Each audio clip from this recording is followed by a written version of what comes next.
Class 12 ready for study.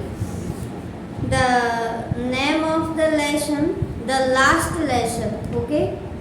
मैंने कल आप लोगों को बताया था अबाउट द ऑथर, लेखक के बारे में। इसके ऑथर कौन थे? अल्फोंस डोडे। ओके। अब इसके बाद सेकंड उस पे आ रही हैं, नोटिस दीज एक्सप्रेशंस। सभी लोग आप अपनी बुक में देखते जाइए, word to word I will tell you. Notice these expression in the text, infer their meaning from the context. ठीक है, ये इसी लेसन में से दी हुई ये फ्रेसेस हैं। मतलब इनको आपको या तो इंग्लिश टू इंग्लिश मीनिंग लिखिए, तो मैं आपको दोनों में मीनिंग बताती जाऊंगी one by one. Note it down in your notebook.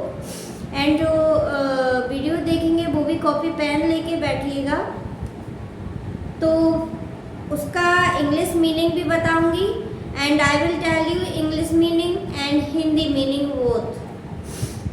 First word है in great dread of. Dread डर होता है, ठीक है, तो किसी बहुत बड़े डर में होना, बहुत ज़्यादा डर जाना, ठीक है, यानी कि इन ग्रेट ड्रेड ऑफ, तो इन ग्रेट फियर ऑफ, किसी चीज़ का डर हमें सताएगा या हम किसी चीज़ से डरे हुए होंगे, तो we can say I am in great dread of. Okay. Second word counted on. Counted on मतलब होता है कि जैसे किसी चीज़ पे डिपेंड होना। ओके। डिपेंड होना मतलब कि निर्भर होना। ओके। निर्भर होना, डिपेंड्स होना, काउंटेड ऑन। थर्ड वर्ड है थम्ड एट द एज, यानी किनारों से कोई चीज़ घिस जाती है, कोई भी चीज़ होती है बार बार छूने से पुरानी हो जाती है ना, तो उसके किनारे से घिसे हुए हो जाते हैं, तो उसको हम थम्ड एट द एज बोलेंगे। इंग्लिश मीनिंग रहेगा worn out at the edge due to overuse. बहुत ज़्यादा यूज़ करने से कोई चीज़ घिस जाना या फिर किसी चीज़ के किनारे घिस जाना। ओके। चौथा वर्ड है आपका फोर्थ इन यूनिशन।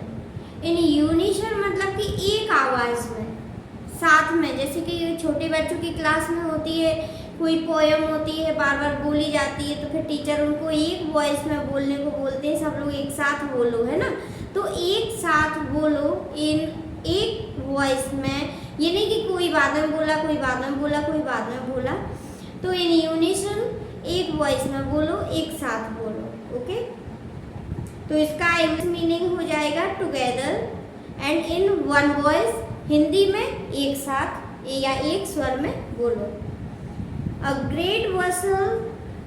ग्रेट वसल मतलब कि लॉट्स ऑफ एक्टिविटी, यानी कि पता ही नहीं चलना कब कौन सा काम हो रहा है, एकदम अफरा तफरी मचना, शोर शराबा, है ना, तो अफरा तफरी मचना इज अ प्रॉपर मीनिंग। तो इसका ग्रेट वसल का मीनिंग हो जाएगा अफरा तफरी होना। Okay. And lots of activity English में कर सकते हैं रिप्रोच अवर सेल्फ विद। ठीक है। अब ये मीनिंग होता है, यानी कोई घटना किसी के कारण है, बट उस इंसिडेंट के लिए अपने आप को कोसना, अपने आप को दोष देना, ठीक है, तो या पछताना, खुद ही पछताना, यानी कोई चीज़ हो जाती है किसी और वजह से, वो हम खुद पछताते कि हम ऐसा नहीं करते तो ऐसा नहीं होता। ओके। तो ये जो रिप्रोच अवर सेल्फ्स है, इसको हम रिपेंट और क्रिटिसाइज अवर सेल्फ्स हम मतलब इंग्लिश मीनिंग में लिखेंगे, और अपने आप को कोसना, अपने आप को दोष देना और पछताना हिंदी में लिखेंगे। Okay, complete. अब ये सारे वर्ड आप इनको यूज़ करके 2 सेंटेंसेस बनाइए, और ये इनका Hindi meaning and proper pronunciation अभी मुझे करके बताइए।